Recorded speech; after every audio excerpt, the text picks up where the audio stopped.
Olá, pessoal! Uma tempestade, mas não uma tempestade qualquer, deixou um rastro de destruição enorme no Paraná.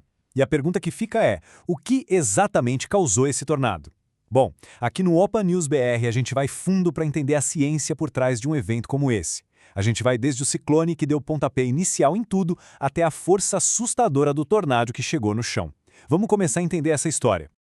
O ponto central de toda essa devastação foi uma cidade chamada Rio Bonito do Iguaçu, lá no interior do Paraná. O que aconteceu ali, gente, acabou se tornando um dos eventos climáticos mais severos de toda a história recente do estado. Foi algo que chocou o país inteiro e levantou um monte de perguntas urgentes sobre como isso começou e por que foi tão forte. Para a gente ter a dimensão do que estamos falando, a meteorologista Sheila Paz, do CIMEPAR, resumiu tudo numa frase bem impactante.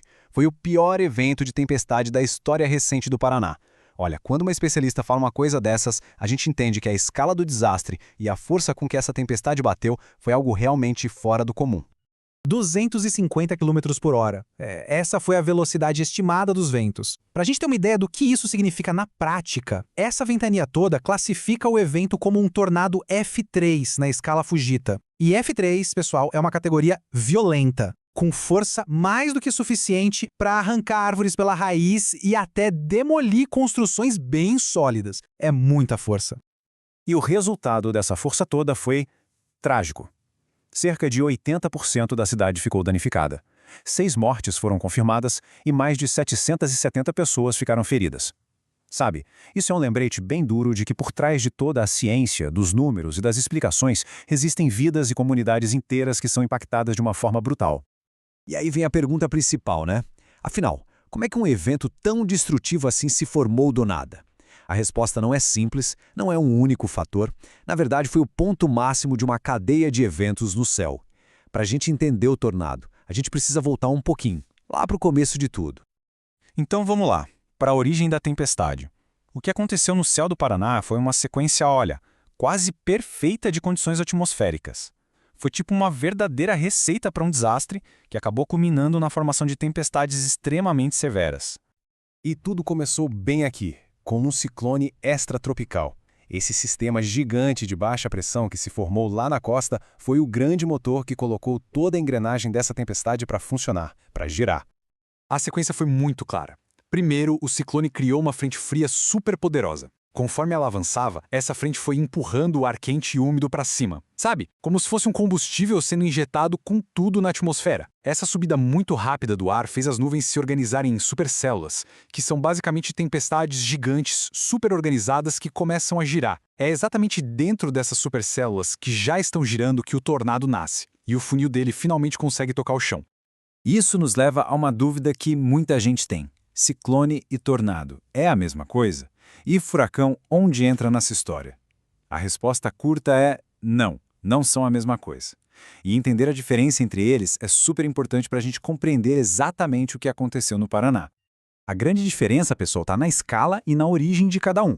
O ciclone extratropical é um sistema gigante que dura dias. Já o tornado é pequeno, mas extremamente intenso e dura só alguns minutos, porque ele nasce dentro de uma outra tempestade. E o furacão, que é bem raro aqui no Brasil, é um sistema grande que se forma sobre oceanos quentes. Então, resumindo a história, o que a gente teve no Paraná foi um tornado que foi gerado por condições que foram criadas por um ciclone. Uma coisa levou a outra. Tudo isso, claro, nos leva a uma pergunta que não dá para evitar. Um evento tão extremo assim, foi só um acaso da natureza? Uma coincidência? Ou será que é um sinal de algo maior? E aí a conversa, inevitavelmente, vai parar nas mudanças climáticas.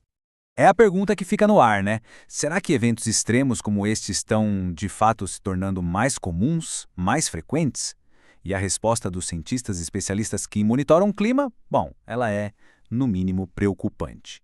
Usando as palavras da própria meteorologista Sheila Paz, a chavinha já virou. Essa frase é muito poderosa. Ela quer dizer que, para os especialistas, a gente não está mais falando de uma possibilidade lá no futuro. A mudança já está acontecendo e a prova disso é a frequência e a intensidade com que eventos como este têm aparecido. Diante dessa nova realidade, a pergunta muda um pouco. Deixa de ser o que aconteceu para se tornar o que a gente vai fazer a respeito. O foco agora, então, é em preparação, em adaptação para um futuro onde eventos assim podem sim se tornar mais comuns. A boa notícia é que já existem ações acontecendo.